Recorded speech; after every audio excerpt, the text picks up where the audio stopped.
Welcome to the Quick Time Event Podcast. I am one of your hosts, Josh, and as always, I am joined by my partner in crime, John. The other one, TM. The Quick Time Event Podcast is a chance for John and I to get together each and every week to talk about all of the nerdy things that we love. We have a lot of news to cover this week. There is a lot that has happened in all corners of the gaming sphere. Does the gaming sphere have corners? I guess it wouldn't if it's a sphere. It would be... No, it does. The outer rings of the game sphere. The expression is the corners of the earth, and that doesn't make any fucking sense. That's true. That doesn't make any goddamn sense because it's a globe, and globes are fucking round. There's no corners. Language is stupid. Anyway, there's a lot of news to get to today. But before we get to that, and before we even get to what John has been doing this week, I want to share an amazing story. Okay. An amazing story happened. Let's do this right off the bat. This is, month 13 now of living in the pandemic environment for most people. Hell, yes. And, not a great situation. I feel like we touch on this every couple of weeks where it's just, like we're just getting by, It's hard. Yep. We're all in this together and it sucks. Yeah. Today, I don't know what karmic deity I or Janet pleased recently, but it was about 2:30 p.m. Weird time, 2:30 p.m. We were both, working. I was working away on some spreadsheets, and the doorbell rings. I was like, "What the?" You're like, "This is a pandemic. Why is my doorbell ringing?" Who's ringing the doorbell? Like, we're not expecting any UPS packages today. I don't know who this would be. So I just let it go. I'm not answering the door. I'm assuming it's someone that's trying to make me, those people who are like utility. They do something with the electric. Where it's the supply of electricity can get funneled through another another company or whatever. And that's what dicked over all those people in Texas. Uh-huh. I thought it was one of those people. So I was like, fuck, I'm not talking to them. Yeah. Just going back to my fucking spreadsheet. I let it go, and then I hear someone pull out of my driveway, like the noisiest car I've ever heard. No muffler on this thing, like probably a 1998 Honda Civic with just a beater, total beater, with a fucking Domino's logo on top of it. I'm like, what the fuck? Did Janet order pizza? It's 2:30 p.m. What the fuck? I open the door, and lo and behold, sitting on my porch, 3 small pizzas and 2 breadsticks. Why? Like, what the fuck is this? So I pick it up. There's no receipt on it, no nothing. I call the nearest Domino's restaurant. 'Cause I'm like, I feel like your driver just dropped this off because it's no contact delivery now. No one answers the door. Yeah. And I was like, I don't think this wasn't meant for us, right? Like, do you have any? I live on Delburn. I live on Delburn, a street. And they looked that up. Oh, just gave out your address, didn't you? Yeah, I live on Delburn. There's a lot of houses on Delburn. If you want to come walk around and try and find my house, that's fine. And they're like, oh, yeah, no, this was meant for a different address. So we can't take it back. You guys just can have pizza now, and we'll make the order again and send it back out for the right people. So we just got free pizza today. That's a good day. It wasn't good pizza. It's Domino's. It's a shitty ass pizza. Oh yeah, but I mean, it's free pizza tastes so good, right? I don't know as long as it's free. I don't know who was ordering Domino's at 2:30 p.m. on a Thursday. But thank you for giving us that great gift today. What a bud. Amazing. Free of charge. Yeah. The only person who paid for it was Domino's, and they don't give a shit. No, they're like, well, fuck, okay. Yeah, they're like, no, we can't take it back for obvious reasons, so you guys can just keep it. Yeah. All right. No, we can't take it back. However, this is capitalism, so please throw it away. Do not partake. Actually, if you don't throw it away, the pizza will self-destruct in T-minus 45 seconds. There you go. So we had free pizza today. Nice. Can't turn down free pizza. No, you can't. And if you do, you're a fucking maniac. It's true. So what have you been up to? Oh boy, what have I been up to? I have obviously watched more One Piece, getting real close to episode 400, which is not even the halfway point. I watched 2 more Marvel movies. So we watched Dark World, which so I had never seen Dark World. That was just somebody's fanfic of Star Wars meets Lord of the Rings, basically, right?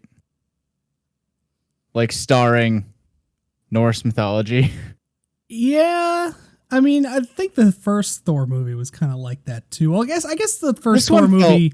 This one felt way over the top. I think it's because most of the first Thor movie took place on Earth, whereas this one didn't. It was more on Asgard and on whatever other planet they were on. But yeah.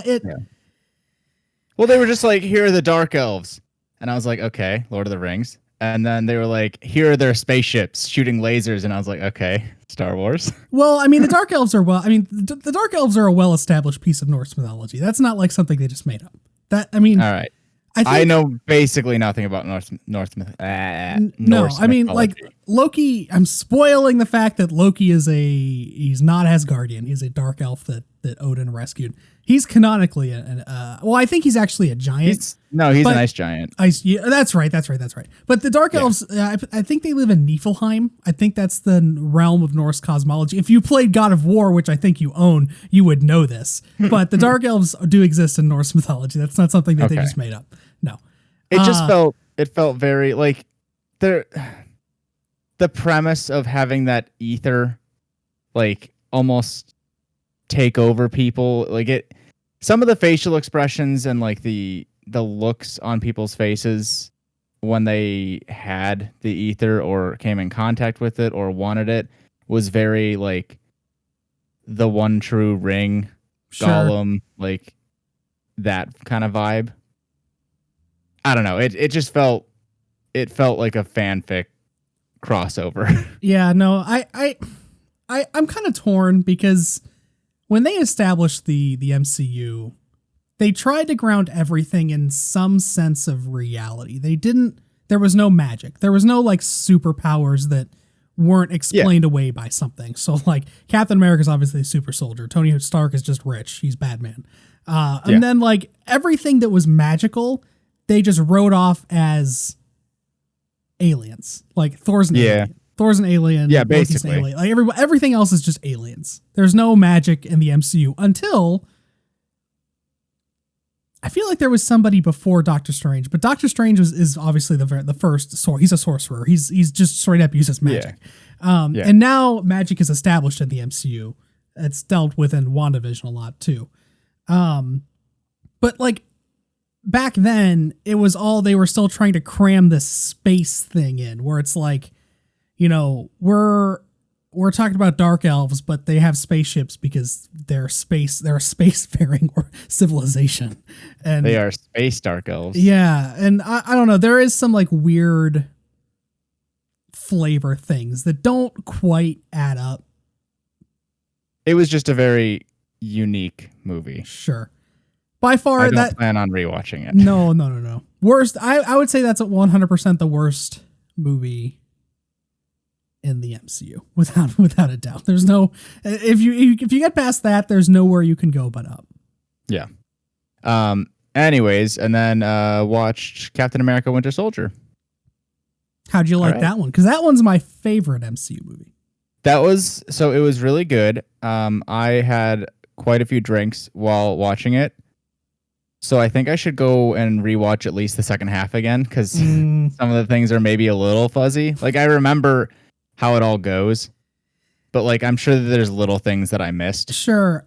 So the Winter Soldier the Russo brothers directed that movie, and out of all of the MCU movies, that one is the one that's most different, I think, in flavor.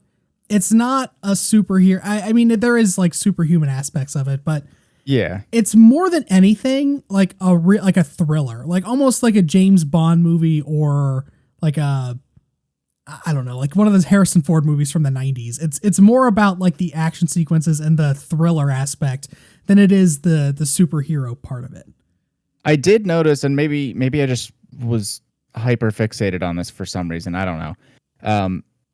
But I did notice that they used a lot of like kind of close up weird camera angles, Mm-hmm. especially with fast movement. Yeah, there was fast movement shots, like that was shaky happening cam, like almost crazy, like almost like found footage type shots. Yeah. Yeah.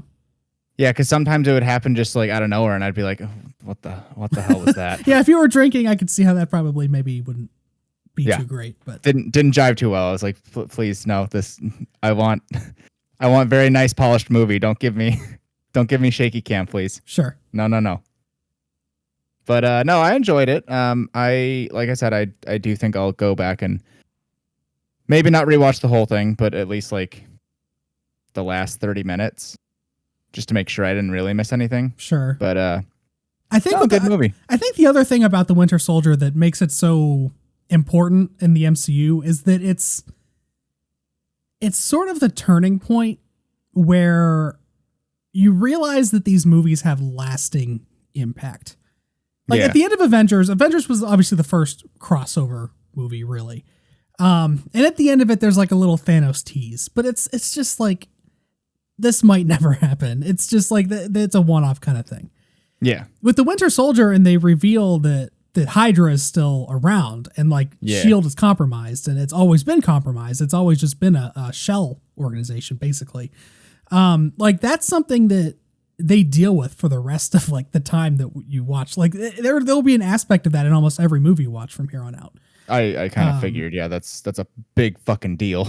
Yeah, and like, I know that people shit on Agents of S.H.I.E.L.D., and the people that shit on Agents of S.H.I.E.L.D. only watched it for half a season because Agents of S.H.I.E.L.D. started before Winter Soldier. The second season, like the end of the first season, the way that first season culminates is with Captain America, the Winter Soldier. And then the last like 3 episodes are them trying to figure out what to do. And then the rest of it is awesome.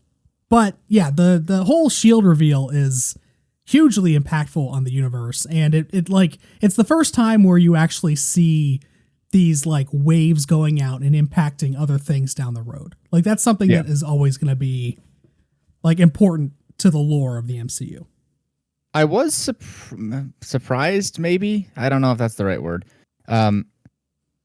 Given the name of the movie and the like trailer that I remember from way back when this came out, I was expecting to see more of the Winter.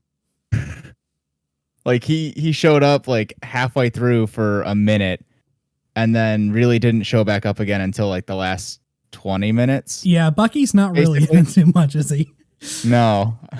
So I was like, what the are we just not gonna get explanations this movie? Like I kind of expected us to. Okay, that's fine. So Bucky has like his arc. I expect that we'll get an explanation at some point, right? Well, what explanation? Like, what happened? Yes. Yeah. So you'll get most of that in Civil War. Civil War answers pretty much all of those questions, like basically how he became the Winter Soldier and what he's been doing for the last 7 years. Because he wasn't frozen. He was not frozen like Captain America was. At least he was, but like not for the entire time. No. So like you'll get some of his backstory about like how he became that and like what happened in that is what I was expecting going into this movie. Right. Yeah. That is not what I got. No, the main piece of this movie is really, really Hydra. But yeah, the Bucky piece is like basically, it's almost like a B plot. You would think that it would be the A plot because it's the title of the film, but it's almost like the B plot. Oh, for sure. It was like not an afterthought, but it was not the focus. No, I would say that Civil War is probably his biggest movie, and then he gets little clippets in Black Panther and the Infinity War movies. Anyways, not to use up too much time, but then I played some Apex, and I did my homework, and I think we'll get into this in a little bit. But I did play the demo for the wonderful gem that's releasing in about 8 days. Balan Wonderworld. Yeah, let's save that for that. We will save that for sure. Okay. I have pretty much been stagnant. Still playing, working my way through Persona 5 Royal. The story has sped up Strikers, a lot. You mean? That's what I meant. Strikers, whatever. The new one. Okay. The jails change like after the third one. I think there's 8 of them. The first 3 feel like Persona 5 palaces. There's like it's set up like a palace. There's like there's a formula to it where you have to do this and then this unlocks, then you have to do this and then this unlocks, then you go fight the boss, and then that, like, it's the same thing for the first 3. After that though, they're like become abbreviated. They're like almost like half, at least for the 2 that I did, and it's because the story is speeding up. Like the first 3 jails are like it's the relaxing time where it's like, okay, we're having a summer vacation, but we're also working and we're going around and seeing sights and eating fun food and all this stuff. And then like shit hits the fan and it's like quick story beats. Yeah. Okay. So it's sped up in some respects. I am a little upset because I fucked up somehow and I lost about 2 hours of time. Yikes. I swear I saved, and then I must have quit out of the game when I started up Apex Legends or something. Oh, and I didn't save. So I basically wiped out an entire play session and had to redo it last night. So I was not a happy camper. I wish autosave was a fucking thing. Like, at certain points, just autosave the fucking game, please. No autosave, only manual saves. So still working my way through that. Really like it. And then I have still been playing Apex as well. I got up to gold today in ranked. Congrats. How high is that? Is it like, okay, you have bronze, then silver, then gold, then platinum, then diamond, then double diamond, then rainbow medal or something? Almost. You got it up until diamond. After diamond, it's after diamond, it's masters, and then after masters, it's apex predators. Okay. So gold makes up 60% of the player population. Okay. So if you get into gold, you're in the top 60% of players or whatever. I get that it's like the name of the game, Apex, and like the top rank Apex Predators. That sounds cool. But also, I don't ever want to actively strive for the title that involves the word predator in my life. Something about that just doesn't feel right. You don't want to be a predator? You don't want to go out there and be top of the food chain? No, thanks. There's too much connotation in the word predator in society today, and I don't like that. Yeah, I started playing ranked because I started getting upset at my teammates. Because everybody just loves to die in that game. It's like everybody's favorite thing to do. They just love to die. It's like, stop dying. Who wants to die? So I started playing ranked, and I got up to gold. I started it late, though. I think there's only 4 more days left in this season. I can definitely get to plat. I know for a fact I can get to plat. I don't know if I can get higher than plat, but maybe next season I'll try and do that. We'll see how that goes. Aiming for predator. It's funny Predator Josh. Predator. No. I can't get above gold in Overwatch though. I'm fucked in Overwatch on console too. I just for shits and giggles, like last fall I went and I did my placements for Overwatch on PS4 just to see where I was, and I was below my PC placements. I don't know how that happens. My SR must have just been super fucked from when I played PS4 years and years ago. Because that like gets saved over time. But I'm lower on console than I am on PC. And that's usually not the case. Usually you're like a rank or 2 above your PC one on console. Yeah, because the console population sucks. Compared at least to PC. But not for me, apparently.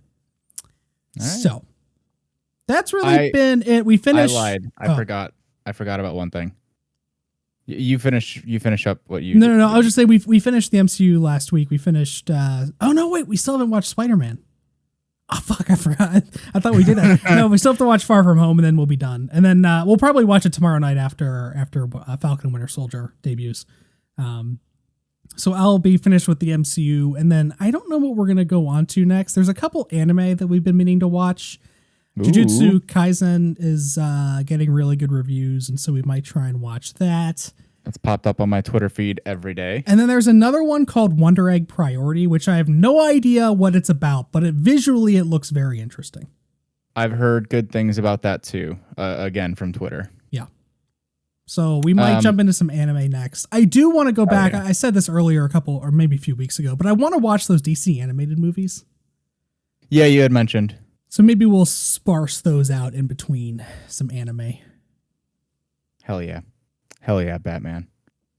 I forgot real quick. I did, and am currently, I guess, just trying to beat my own brain against the wall because I am playing the Celeste B-sides. Oh no! Without assist mode. No, that's my hell. So when I die, I cleared one level, no guide, no assist mode, no nothing, and then I'm at the final checkpoint, I think, of another level, but really I just want to get enough hearts to be able to beat the farewell level. Because you have to have if you get all the hearts from the main story, not the B-sides, then you're short 4 hearts or something. So my big goal is to just get enough to do that, but it would be nice to have 100% complete. I don't think I am a bad enough person if there is a Christian version of the afterlife to go to hell. However, I do think I'm going to spend quite a bit of time in purgatory if that's a place. And I think that my task to get out of purgatory is going to be to finish the fucking Celeste B-sides and Z-sides. And I'm going to be there for a really long time. Yeah, I'm not even thinking about the C-sides. I don't want to think about that. No. Anyways, on to the news. We have lots of news to cover this week because it was, for some reason, a news-heavy week. We got all of the news this week. Haven't had shit to talk about the last 2 weeks, but this week, let's just put it all in the third week of March. That's fine. Yep. So let's start with our topic of the show, which is the Square Enix Presents. Square Enix had their first ever direct-style presentation this afternoon, and I thought it was actually pretty good compared to maybe even the Nintendo Direct we got a couple weeks ago. Was I jazzed about everything that was here? No. It did have a lot of surprises, though. There were things that I was not expecting that some of them are iffy or maybe a little bit sleazy, but by and large, I thought it was a tight show. Maybe they went on for a little too long during a couple segments, especially in terms of gameplay, when they had gameplay. But otherwise, it was pretty tight. They had a good array of different kind of games here. I thought overall it was a good little media presentation, and we're gonna get more of them. So look forward to more Square Enix Presents in the future. I don't have these in the order. I did watch it live, but I didn't take notes because I was kind of listening to it in the background. So this is just the order that I made based on my personal interest in them. The number 7 should be number 1. Did you watch any of this? Did you do your other homework and look at any of these trailers or no? Okay. So I'll carry this segment of the podcast. We started off last week. If you watched or listened to the podcast last week, I said that I fully do not expect Project Athia to be at this because I think that it will be it's going to be in Sony's court basically to reveal more because this is a PlayStation console exclusive game. But I was wrong. They showed it at this presentation. This was the very last thing they showed, if I remember correctly. Big surprise because I didn't think we were going to get this anytime soon. First and foremost, it has a name. It is no longer just Project Athia. It is now called Forspoken. Oh, that's a horrible title. You should have called it something like Project Strategy Triangle or whatever. Yeah, Project Triangle. At least Project Triangle has corners, I guess. Yeah, that's true. So Forspoken is releasing on PS5 and PC in 2022, and it looks dope. Like the gameplay. So it's when they showed the little teaser thing back at the PS5 reveal event, it felt very fantasy. And then the trailer they showed today still had that fantasy elements, but it also had like the basically just a normal ass person that was like, what the fuck is that? Is that a fucking dragon? Why is there a dragon? That doesn't make any sense. But the gameplay looks really, really cool. It's really fast paced. There's a lot of dashing around. It looks like there's magic skills, and it looks really, really cool. Definitely taking advantage of the PS5 power. It very much looks like a next gen game. Good. So that's a 2022 game. We've only gotten a very brief, I wouldn't even call it a gameplay trailer. It was like it was almost like a gameplay tease, I guess. So I'm sure we'll see more of that over the summer at E3 time, and then as we go on into 2022. But I'm really excited for that game. Then, Life is Strange. This was the thing they teased last week, that we're getting a new entry into the Life is Strange series. This one is called Life is Strange True Colors. It features a new protagonist. There is an Asian American protagonist and a new power. She's an empath. Apparently, she can feel emotions, and I don't really understand exactly what her powers do. I can also feel emotions. She can feel other people's emotions. I should be more specific. But It looks fun. It looks very much, in the same tone as the other Life is Strange games. It definitely leans more into Life is Strange 1 than it does Life is Strange 2. Yeah, wasn't Life is Strange 2 kind of not great? I did not like Life is Strange 2. Weren't you like a little annoying brat kid? So the Life is Strange 2 had almost two protagonists, whereas like these two brothers. And my issue with the game was that I know that it deals with supernatural elements, but like Life is Strange 1 was a very grounded game. It was grounded in like being a teenager, and the supernatural elements just were like layered on top of it. With Life is Strange 2, the situations they got into were just so ludicrous. That's right. I remember you saying that now. There was like this huge like drug farm that they were working on, and then they like got into like 5,000 police chases. At one point, you broke into a hospital to free your. It was ridiculous. Nothing was relatable. No, not at all. Like the only relatable part of that game is that I have a brother, and like. That's it. They're the main characters were brothers, and I have a brother. Maybe there were some interactions there that I recognized, but not really, even because I felt like the age difference between the brothers was too big for me to be able to sympathize in the right way. Yeah. So yeah, I thought Life is Strange 2 was just way too unbelievable, not relatable. This one looks much more in the style of Life is Strange 1. It also looks really good. Life is Strange 2, I remember not looking great. There's definitely a lot more texture. There's almost a different art style. It looks more pastel. It almost looks like more like a painting than it does the way that the games used to look. So it looks great. Excited for that. It's also being done by Deck 9, which is the studio that did Life is Strange Before the Storm. It's not being done by Don't Nod. Life is Strange 2 was done by Don't Nod. Did not like that. So I think that maybe with Deck 9, they'll take it in a good direction. Good. Hope so. And then along with that, they are also re-releasing Life is Strange and Life is Strange Before the Storm as a new remastered collection, I guess. You can get it. I think it's up for pre-order now. Or it also comes along with the Ultimate Edition of True Colors, which is a new one. Yeah. Get them all in one. So I'll probably do that. I miss those characters. I'll replay those games. Except not 2.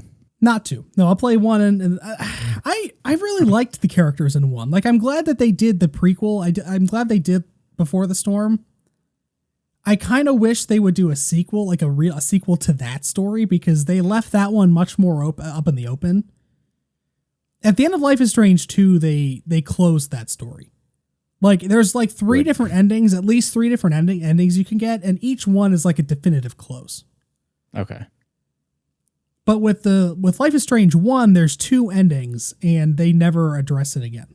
There's one character in Life is Strange 2 that was in Life is Strange 1 that like references it a little bit, but nothing to like really give you any kind of closure whatsoever. Sure. So I'd like them to revisit that at some point, but We'll see what they do here. But yeah, I think Deck 9 did honestly, I think I liked Before the Storm more than I did Life is Strange 1.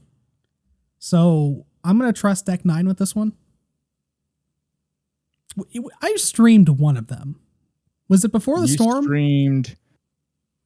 No. You streamed one, I think. No, I streamed Before the Storm. It was the one Chloe was the main character. Which one is Chloe? The one with the blue hair. And she was in the relationship. I can't remember the other character's name. Rachel, maybe? Yeah, okay, yeah, that's the one. Yeah. That's the one. Life is Strange 1, the main character was Max. Who's not. Oh, okay. Yeah, you're right. Yeah, it was the prequel then. So I might. They went and beat up cars in a junkyard. Yeah. Hell yeah. Get out that teen angst. So those look great. They showed off a new gameplay trailer for Outriders, which comes out April 1st. Psych. For fools. What if they did that? What if they were like, hey, we're just kidding. It's not coming out. I wonder. Wait a minute. Yeah. I'm trying to I retweeted it. Hang on. Let me look at my Twitter because the governor of Ohio. March 29th is when everybody's 16 and older. That's what I thought. But I had a feeling, I knew it was at the end of the month, but I thought maybe it was on the 1st. I was like, is our governor playing an April Fool's joke on us? Supposedly everyone in Ohio 16 and older will be able to sign up for the vaccine starting March 29th. So that's awesome. Nah, fuck that. We're all getting it. But Outriders, I don't know. I feel like this is a game that it looks good enough. It's basically Borderlands, but with Destiny systems. It looks like that's what it certainly looks like. Yeah, it's not Destiny because it's not a live service game. They've made it very clear that this is a looter, like it's a Borderlands style game. But the characters look and play like they're Destiny characters. It looks fun. I feel so burned by Borderlands. And I know this is nowhere like they're not the same publisher even or developer, but I don't know. I don't know if I'll get it. I guess I'll wait for review scores. Cause it looks like it's going to be fun. It's previewed very well. Sure. But I don't know that it's for me. Not a bad thing if it's not. It is going to be free. It's day one on Xbox Game Pass, though. Tight. So I feel like that's a really good thing for it. I think this is like the first time. That'll get a lot of people to play. Other than Sea of Thieves, I think this is like the first time that Microsoft has had a launch like this on Game Pass. Because to me, this is almost like Fall Guys or Rocket League. Where I feel like this might position Outriders to be in a really good place because everybody that has Game Pass is pretty much like, yeah, here you go. Probably going to at least try it. Yeah. Yeah. And that did, obviously you see what Rocket League and what Fall Guys became after they were on PlayStation Plus. So that could be really good for it. We're getting they even had a, you can get it now thing at the Direct because they released Tomb Raider Definitive. What is it called? Is it really called the Tomb Raider Definitive Survivor Trilogy, or did I just make that definitive part up? Maybe it's just the Tomb Raider Survivor Trilogy. I don't know. But you're getting the rebooted. Nope, you're right. Tomb Raider Definitive Survivor Trilogy. That's a stupid name. There's a colon after Tomb Raider. That's a stupid name. But you're getting the 3 remastered or the 3 reboot Tomb Raider games in one package, available now on whatever system you want. I never got into Tomb Raider. I never did either. I played the shit out of whatever Tomb Raider was on the Pizza Hut demo disc back on the PS1. Sure. As one does. You get a demo disc, you're playing the fuck out of that thing. I played the fuck out of I think it was Tomb Raider 2. I don't know if it was called Tomb Raider 2 or if there was a subtitle or whatever, but I played the first level of that 1,000 times. There was a tiger in it. I shot the fuck out of that tiger.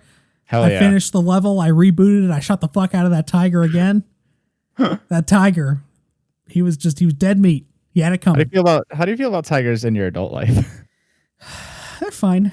Okay. They're fine.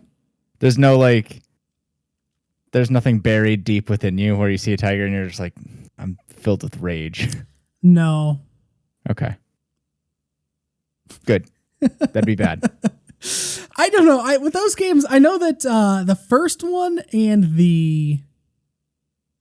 I think it was the first one and the second one reviewed very well. The third one was like, eh. The only thing that I really know about them is that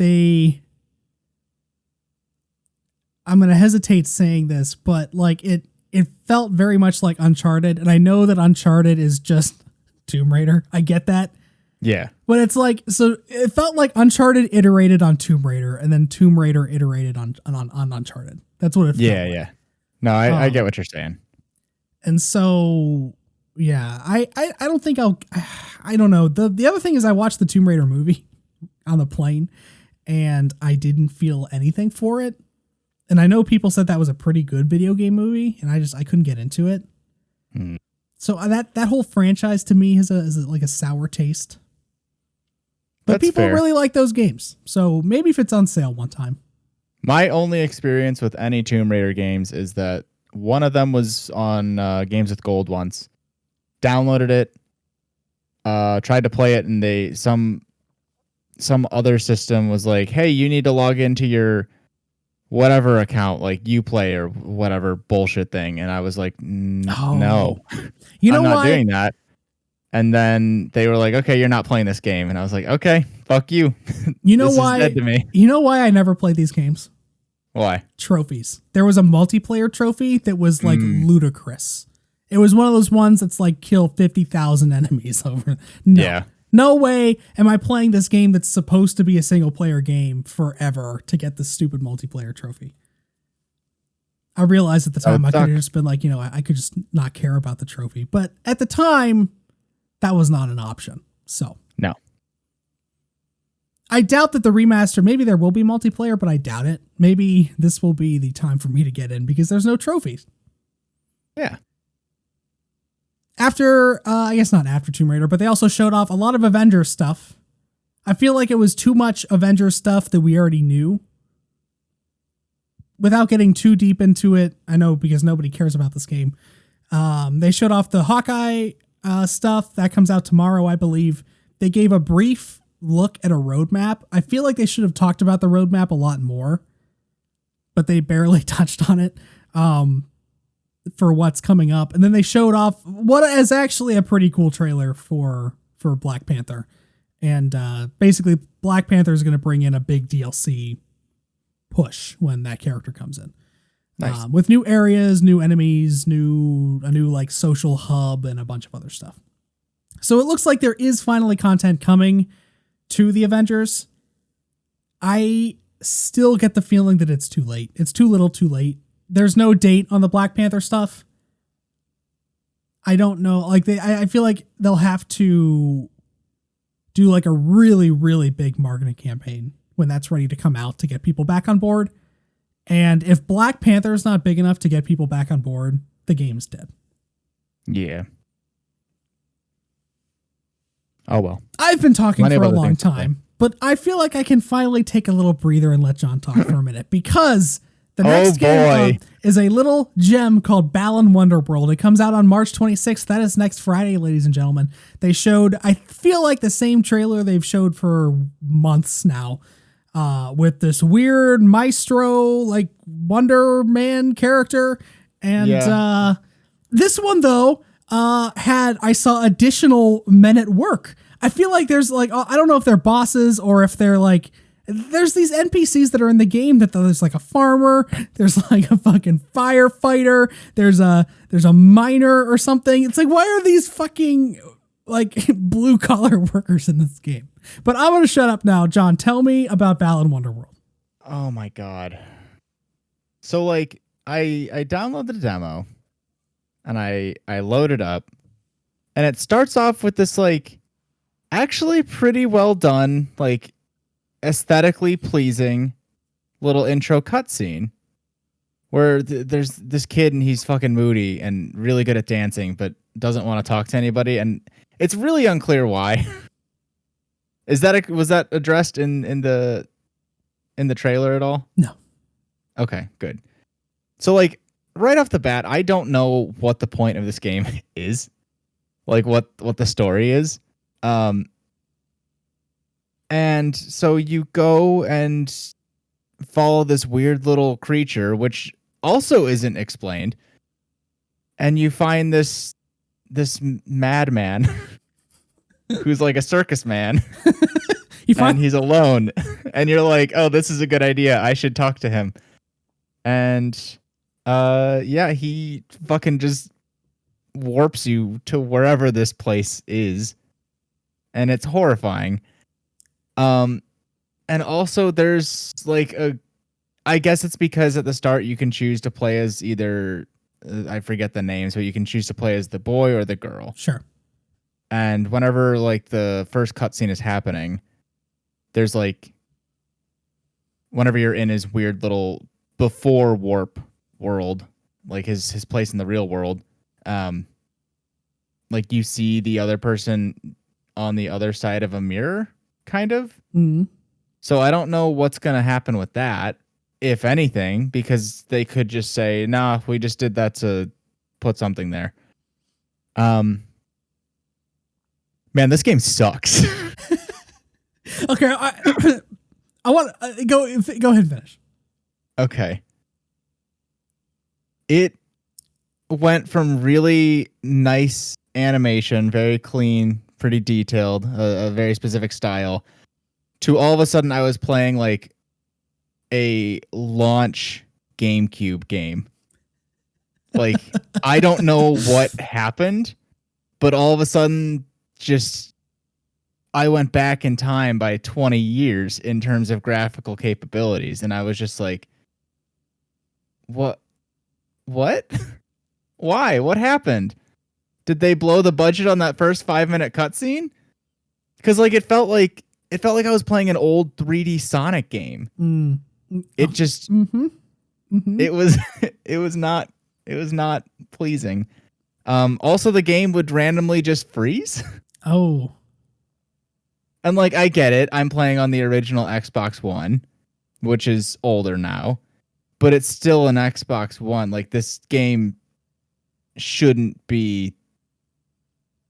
This game is not pushing the limits of a anything. You know, I've started to realize, and this might have been the problem with Ori too. It's not necessarily the graphical fidelity, I feel like, that's now impacting these games' performance. It's the sheer size of the game itself. Like Call of Duty is like 120 gigabytes, and that's because they have high-res textures and all that stuff. But sure. I feel like developers maybe aren't formatting things in a way that like is most conducive. Like it's causing unnecessary processing, basically. Yeah, they're not being efficient. No. But yeah, so the gameplay is not great. You basically, all the buttons do the same thing. Every button that I clicked at the start of the game made me jump, and I was like, what? I can't do anything besides jump. And then I guess you get these suits that give you powers and also turn you into a horrifying monstrosity in some cases.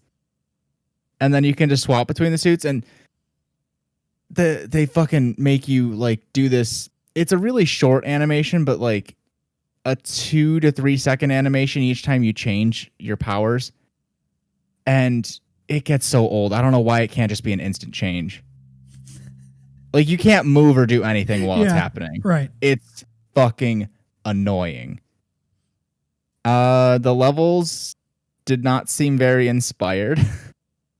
They seemed to fit the whole Wonderworld thing, but also the way that the levels loaded as you progressed was almost like nauseating. I don't know if you watched somebody play it, right? Yeah. Did you notice that? Like, it was almost as if the world was like cylindrical, and like as you went, stuff would kind of just come up. There were also like, did you see those weird air ripples? Yeah, everywhere.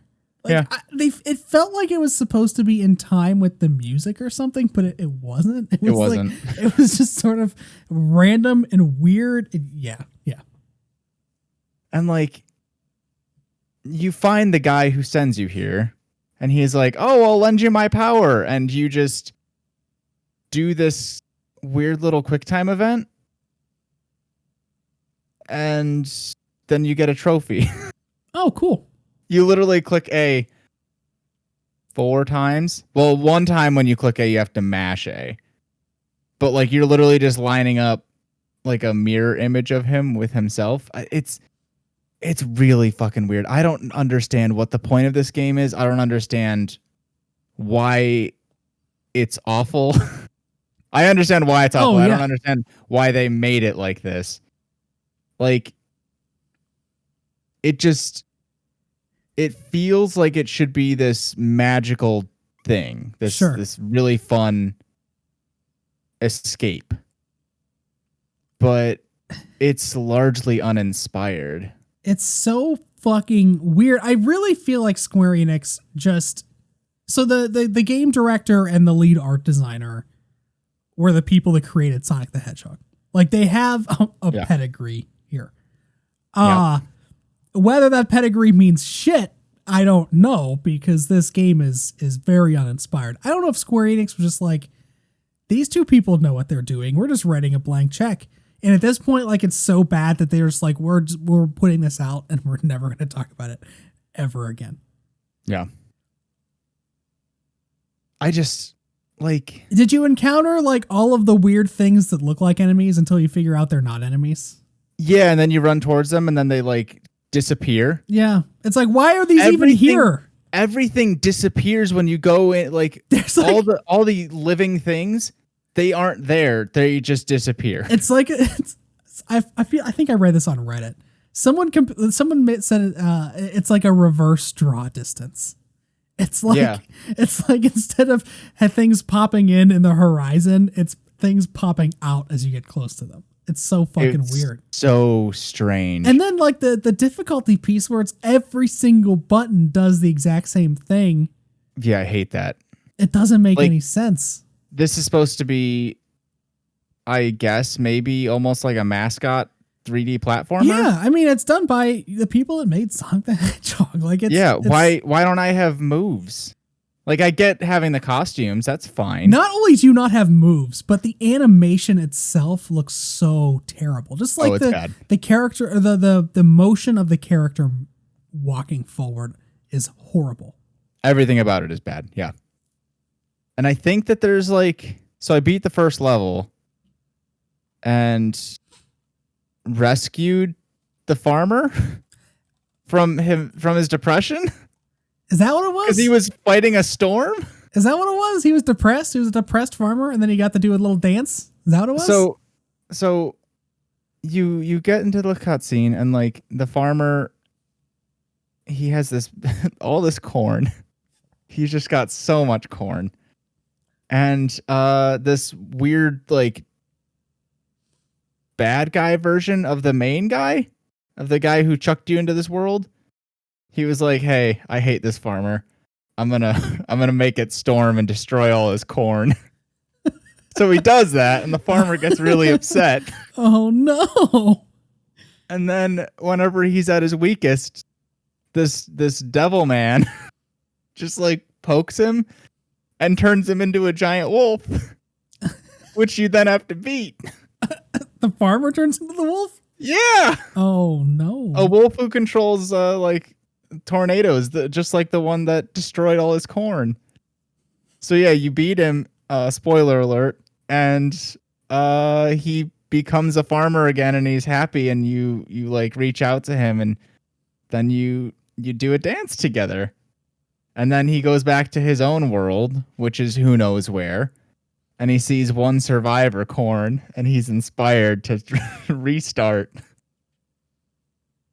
So yeah, John, this game is $60. It is a Yikes. full price AAA game that has one button essentially with horrible, sometimes quite literally sickening animation, a nonsense plot, uninspired character design. The list just goes on and on. This is like, I'm really curious to see what the review scores are going to be, because this could literally be one of the only times, like one of the only times where we get a AAA game that is rated below a 4. I could see this getting 1s and 2s and 3s. Usually, I could as well. Yeah, those scores are saved for games that are broken, like a Cyberpunk level disaster on consoles. Yeah, I mean, this game is broken, but not like, well, arguably it's not unplayable broken. Sure. Like I said, it kept fucking freezing for like anywhere from just a quick little 1 second thing to there was one time where it was like 5 seconds. And just nothing was moving, and I was like, "What? Did it crash?" And then it was fine, but oh God, yeah, people got paid to make this. Please don't buy this game for $60 unless you're like a huge. I forget what his name is. Let me look up his name. I feel like it's like Yuji is his name. This game just feels like, I think the most upsetting thing to me is that they call it Balan Wonderworld. Balan, I assume, is the madman who sent you to this place. I think so. But it's Wonderworld. It should feel so magical and creative. And whenever you're there, it just feels so uninspired and bland. Sure. Like it's just a generic ass video game level from a platformer. That's it. Unless you're a huge Yuji Naka fan, which those people are out there. Unless you simp for Yuji Naka. I can't say simp on Twitch, but I just said it twice. Unless you do that, or unless you're buying this game for the memes. Like if you're buying this game to stream it because you know it's a meme, or if you want to make content around it, fine. Please don't buy this game. And expect it to be do yourself a favor. Passable, if you're thinking of buying this game, go play the demo. If you are still thinking of buying the game after the demo, I can't help you. You're going to need to go get some therapy, I think. Yeah. You have some deep-rooted issues, which isn't a bad thing. You just need to talk them out with somebody. Because I love 3D platformers. I love fucking Banjo-Kazooie and Mario and all the stuff that this game is, I think, trying to like reach out to my nostalgia for. And I would like a refund, even though it was free. I feel I feel like a crime was committed against me. It's just for $60. Like you compare this game to Mario Odyssey, or you compare this game to even Ratchet and Clank the reboot, or the Ratchet and Clank Rift Apart game that's going to come out in a couple months, or Crash About Time. Crash, yeah, go play Crash. Go get Crash 4, or the Crash Bandicoot trilogy, or the Spyro trilogy. Like those are just so much better than this monstrosity. Hell, play the originals, and you'll have a better time from every standpoint, graphically, gameplay, even with the horrible cameras in some of the older platformers, you'll still those will blow this thing away. Let me just put a little cap, a little bow tie on this conversation. Sure. I want to say I was right. I want to put this out there. I was right about this game. I've been right about this game since it was announced. When it was announced, I was probably like a year and a half ago. I was kind of excited. There were people that were excited. Oh, this looks fun. There were a lot of Sega fanboys that were like, "Oh, this looks so fucking good, man! Like, look at the." And at the time, I was like, "This looks like. I mean, it looks intriguing. The character design looks cool, but like, did you watch look at anything in the trailer? Like the way they're moving, like." this doesn't look good, you guys. This No. doesn't look good. And they're like, no, it's going to be great. It's from Yuji Naka. Well, I was right. There you go. You heard it here. Confirmed. Josh was right about Balan Wonderworld. Yep. Unfortunately, you are right. Because I really, if, all the issues that I had mentioned got fixed, this would be a really good game for me. But nope. I'm going to delete it from my Xbox and try to delete it from my memory. Godspeed. Thank you. Square Enix also had, there were 6 other little games that they interspersed throughout. Most of them were mobile games or games that I just did not give a fuck about. I will list them off here, but I'm not going to talk about them. How dare you say that you didn't give a fuck about the first one? Bubble Bobble for Friends? I don't understand what Bubble Bobble is. I've never played. You never played Bubble Bobble? Never played Bubble Bobble. Oh, we're going to have to play Bubble Bobble. All right. Well, I guess Bubble Bobble is something maybe I should have been. I just like saying Bubble Bobble. It's Bubble great. Bobble. Do you not know anything about Bubble Bobble? There's like little dinosaur dudes, it looks like. Yeah, you're dinosaurs and you breathe out bubbles. Oh, okay. And in the like Game Boy games, you would breathe your enemies into bubbles, and if they were in bubbles, you could pop the bubbles and then kill the enemies. Sure. And you could also jump on your own bubbles if you like held the right button down. Like you'd bounce on your bubbles. I remember having a lot of fun with Bubble Bobble back in the day. All right. Well, now you get Bubble Bobble for Friends. Hell yeah. There was it almost looked like Galaga game called Darius Cosmic Revelation. Toho Spell Bubble looked like a waifu. I think it was DLC for a waifu game. I don't know. Then there was an AR Space Invaders game. You can go out into the street and play Space Invaders, I guess. Don't do that in the middle of the street, please. No, that car's just the boss. Then it's AR, Mom. Mom, it's just AR. No. It's augmented reality. I'm going to shoot it with my little turret thing. Oh, wait, I just got killed. Okay. Oops. Then you're also getting mobile versions of Hitman with Project Hitman Sniper Assassins. That's a name. That is certainly a name. And then a Just Cause mobile game called Just Cause Mobile. Nobody needed that. No one needed most of that, but you're getting it. Why have we, why has naming games gotten so much worse in the last, couple months? I'm mostly referring to Project Triangle Strategy or whatever, and Project Hitman Sniper Assassins and Tomb Raider Definitive Survivor Trilogy. Who is making these decisions? Those aren't good names. No, they're not. I was going to say Japanese people. That's true for a couple of those. But Hitman is not made by a Japanese studio, so that's not the case. No. Sometimes there's weird translation things. Oh, that happens sure, all the time. But I don't think that that's a weird translation thing. I think that's just an uninspired fucking title. Yeah. This is the it's whenever you see a PowerPoint and it starts off with just no graphics, white background, Times New Roman text. That's it. You're about to get information. That would fun. make me so uncomfortable if I showed up to any meeting and someone had just a blank PowerPoint presentation in Times New Roman, because they would have to. I think Microsoft Office products are set to Calibri and everything. I think they would have to literally go in and change it to Times New Roman. That would make it so horrible. I would feel uncomfortable in that situation. That's how all these titles make me feel. Very uncomfortable. Oh, hey, yeah, I played this great game the other day, Project Hitman Sniper Assassins. Other than the title, it's just word salad. It means nothing. It's just a bunch of words they put together. So that was the Square Enix Presents. I felt overall it was a good product. I was entertained the entire time I watched it. It wasn't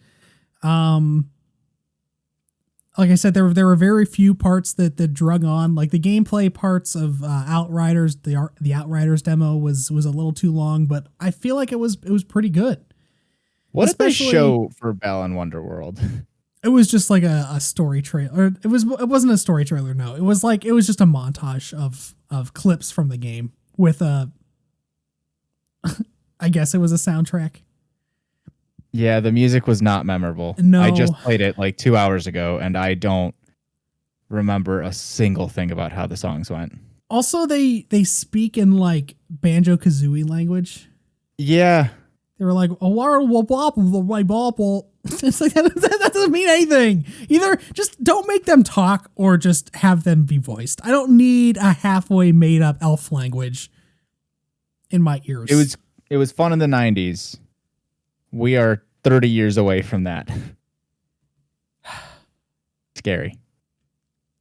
So let's move on from the Square Enix Presents, because there's a lot more to get to. Starting with Game Pass. We got 3 big Game Pass stories this week. Hell yeah, we do. The first one, well, I guess 2. Oh, yeah. The first one is that they added a bunch of games. And we don't usually do this because they add games all the time. Every month there's new stuff added to Game Pass. Yes. But this month's additions are quite good. You get Undertale, Empire of Sin, Nier Automata, Star Wars Squadrons, Torchlight 3, Genesis Noir, Octopath Traveler, Pillars of Eternity 2, Supraland, Yakuza 6, Narita Boy, Outriders. And then there's 3 games that are leaving that don't matter. The main reason I included this story this week is because I want to talk about Game Pass a little more in depth. Sure. As a topic. Because the other thing that's coming to Game Pass is EA Play on PC. So EA Play has been a piece of Game Pass on consoles now for a few months. Where if you subscribe to Game Pass, you also get EA Play, which means you get access to all the EA games that are on EA Play, which is quite a few. Yes. The Game Pass subscription on PC is still below the console version. Like, Game Pass for PC doesn't have everything that the console Game Pass service has. Yeah. But with EA Play being added to it, they're starting to build up that side of Game Pass too. Then when you throw in this other article from gamesindustry.biz that talks about Tencent, Sony, and Square Enix investing in cloud gaming, you start to wonder about Game Pass and the effect that it's going to have on the video game industry. So let me read this article by gamesindustry.biz. It's written by Maria de Alessandri. Cloud gaming tech company Ubitus. I feel like we've talked about Ubitus before, and I always get tripped up because I want to say ubiquitous, but it's not. It's Ubitus. Yeah, I feel like we've had that conversation before. Ubitus has secured investment from Tencent, which led the funding round. The Sony Innovation Fund by IGV, Square Enix, and Actos. The firm announced the investment on its website, but did not disclose the amount that was raised. However, Bloomberg talked to a source close to the matter and reported that the investors put in about $45 million at a valuation of less than $400 million. CEO of Ubitus, Wesley Kuo, commented, "We are very excited to have some of the most important players in the game industry as our strategic shareholders. Their investments represent a vote of confidence in our technology, our achievements, and our potential to role in the rapidly growing cloud game market. With our innovative technology and their resources, we shall help more partners roll out cloud game contents and services and accelerate the industry's transformation to the cloud." Sony already owns a cloud gaming service in PlayStation Now, which was built upon the acquisition of Gaikai back in 2012, as well as on the OnLive patents it purchased in 2015. So Tencent, Square Enix, and Sony are the 3 big companies that invested in Ubitus. We have Game Pass, obviously doing very well for Microsoft. Microsoft's never talked about whether it's profitable or not. Yeah, I really want to know. I mean, it has to be, right? Well, I don't know that it has to be right now. I feel like if they're not profiting on it now, they're totally fine with it because they're building that base up. It's just like console hardware. They don't make any money on console hardware, which then leads me more down the road where it's like, why does Xbox need to have a console if they're just selling Game Pass? But I don't know that it's profitable. They haven't talked about that. I don't know that they'll ever talk about it, but at some point it will become profitable for them or they'll cease doing it. Yes. One of those two things has to happen. Sure. But Game Pass, you see, there were 3 big stories this week about Game Pass. And each one was, it's getting more stuff. The Bethesda stuff is coming on. There's new games that are coming. All of Microsoft's first-party stuff is going to be on there day one. Game Pass is just gaining momentum and gaining momentum. Yeah. And then you have this other cloud service, Ubisoft, and you see Tencent, Sony, and Square Enix investing in it. I thought the Sony one is interesting because they do already have a cloud gaming platform, and they bought Gaikai back in 2015, I think, 2012, for the purpose of creating that platform. So I don't know what their goal is here, but what are your thoughts on competing with Game Pass? Dude, Tencent's all on the software side, and they're more of an investment firm than they really are anything else. They own a minority stake in so many different game publishers, Western and Asian alike. They have so many tentacles leading out to different places, like with Epic and with Sony. I think they have a stake in, and I think they're in 2K and EA. Like Tencent has so many little things out, but they're obviously a huge company, a huge Chinese company that has a lot of influence in the games industry, and it seems like that's only growing bigger by the day. Then you have Sony out here, which is obviously one of the big 3 publishers for the console space. What's going to happen? Let's peer in the future. What are your thoughts on where this is going to go? What's the competition going to look like? How is this going to play out? I really am not sure, because like, I don't think Sony has to decide if they want to do this. Like, they don't have to compete. They could just keep on keeping on. They've clearly been winning in the quote unquote console wars against Microsoft for the entire last generation, and seemingly this upcoming one that we're now starting. Like, they're making enough money, I think, right?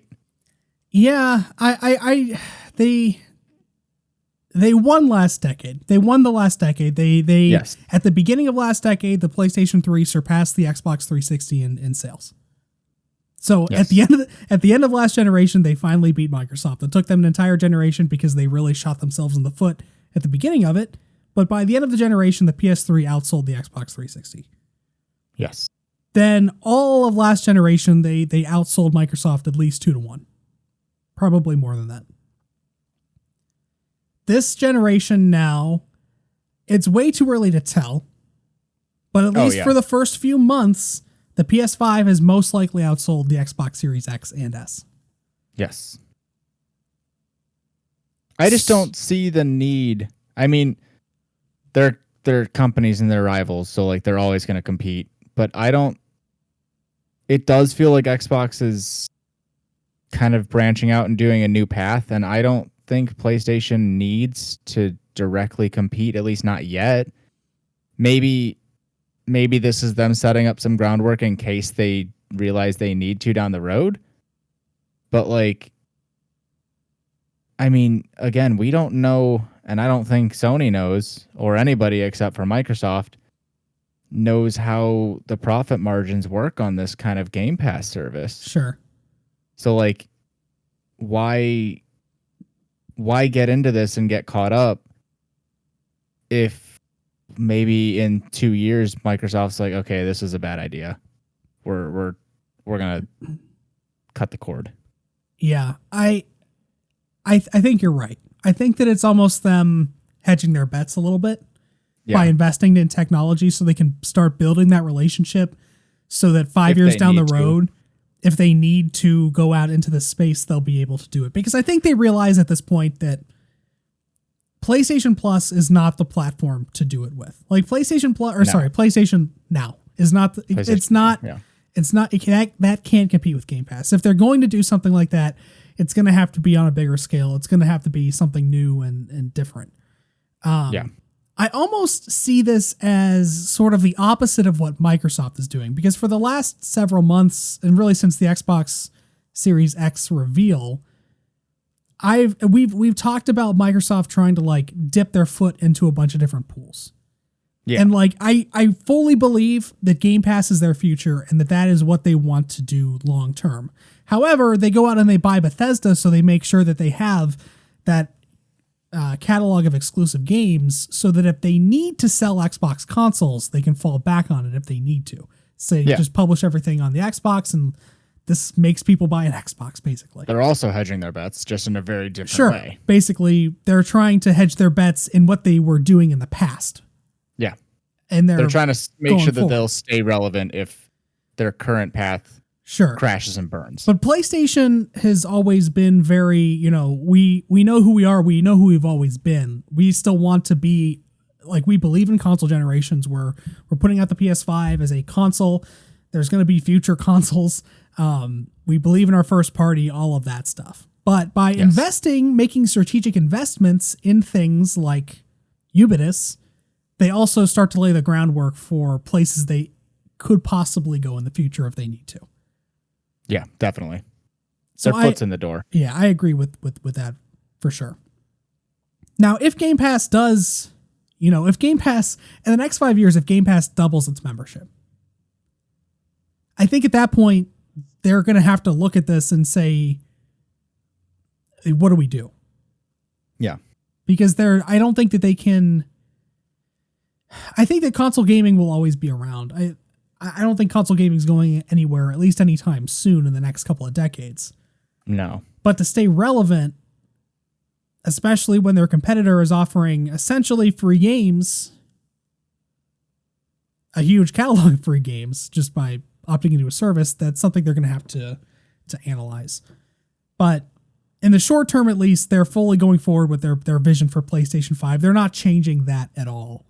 No. And I don't think that if they do something like this, it won't be until next generation. Will it be too late at that point? I don't know. I hope that they're agile enough to be able to pivot if they need to, but at least for the next 5 years, I think they're fully on board the path they're going now. They're not trying to... Yeah, the more traditional path of the video game console industry. They're not trying to compete in that space necessarily. No. Yet. And they don't have to. No. At least not yet.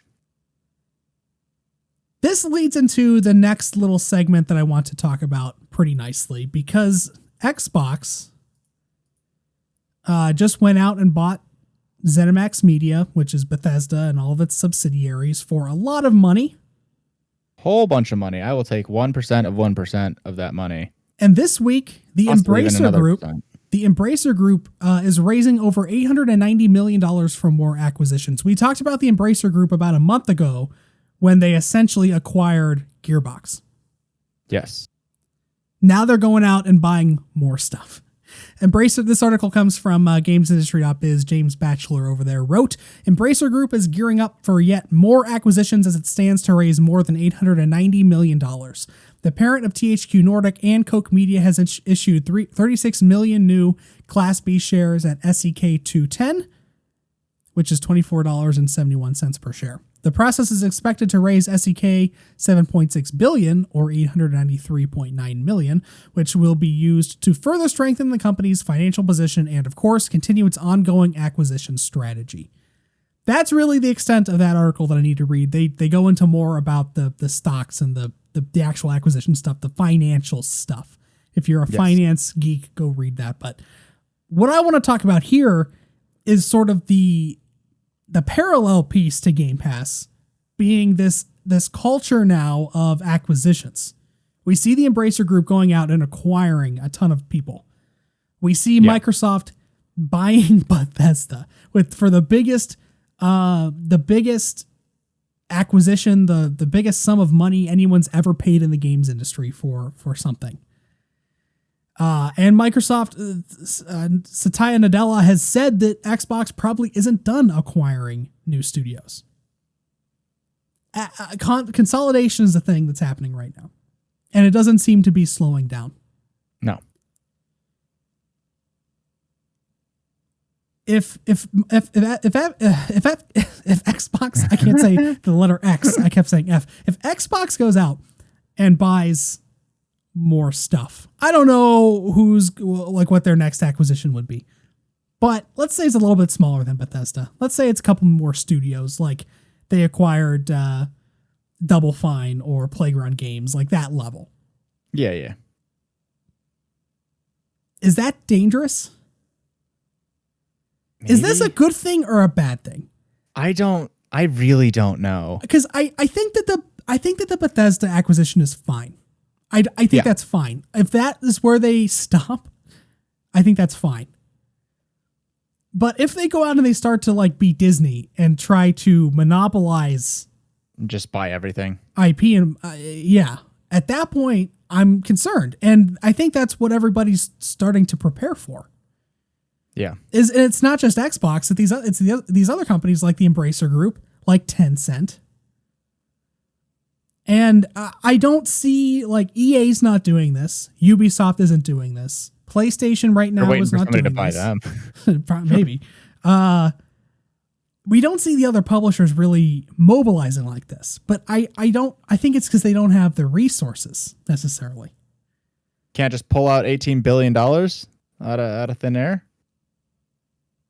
But do they need to? Like what? How does this go? I have no answer.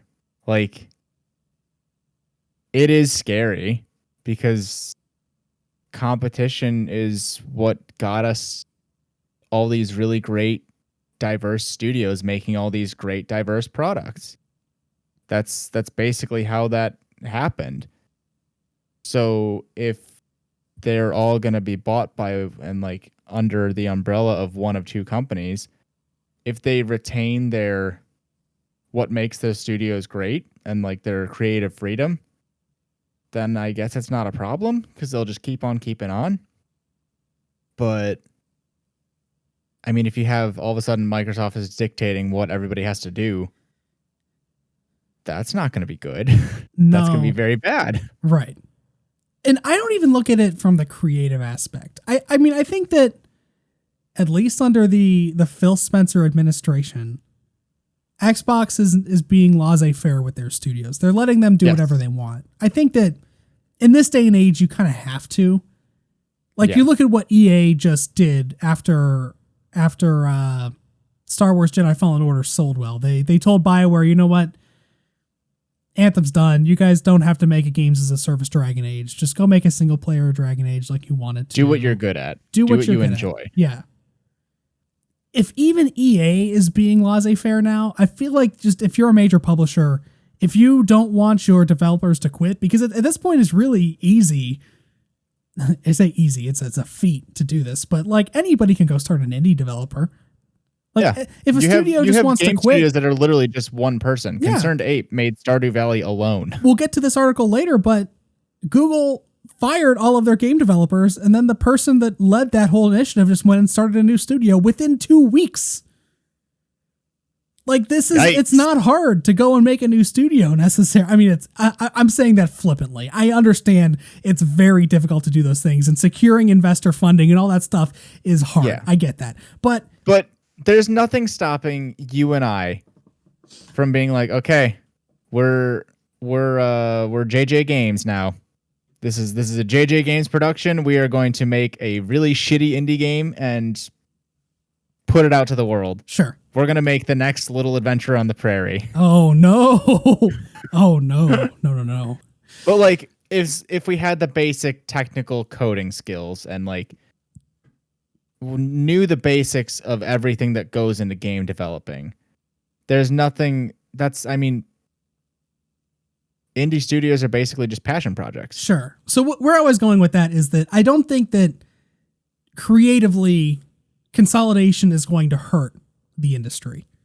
Yeah. My issue with consolidation is like the idea that we're being forced into a certain ecosystem, or like the idea that Microsoft isn't necessarily going to say what the developers are doing, but they are dictating where I'm playing that game. Not like if they at some point we talk about ceasing hardware production. If they stop making Xbox, as a console and just have Game Pass, if they own all of the game studios, then we're going to have to go in cloud game. Yeah. Like they might force you into that way. Right. That's an extreme example. I don't actually think that's going to happen. But it could. If they bought everything. Right. Or if they bought half of the things and somebody else bought the other half. Yeah. It's almost taking the console war to a whole new level. Like it is, because we have to choose between one or two things, except now it's not even the box you're playing on, it's the company. Right, because now we're not talking about it's almost like, I don't know, I guess it's still competition, but it's a different kind of competition. It's a competition of, we're not talking about who has the best ideas anymore. We're just talking about who has the most money. Yeah, like, who has the most weight to throw around. Right, we're not talking about like the usability of the console or the games that are on the console or the like the UI or the store or the whatever it is. Like, we're not talking about the merits of PlayStation versus the merits of playing on Xbox anymore. We're talking about how much money Sony has compared to how much money Microsoft has. Yeah. And I don't feel like that competition is healthy for the industry. No, you're right. That is not. And that is a bad. That's a dick swinging contest. Yeah, we don't need that as a consumer. Thank you.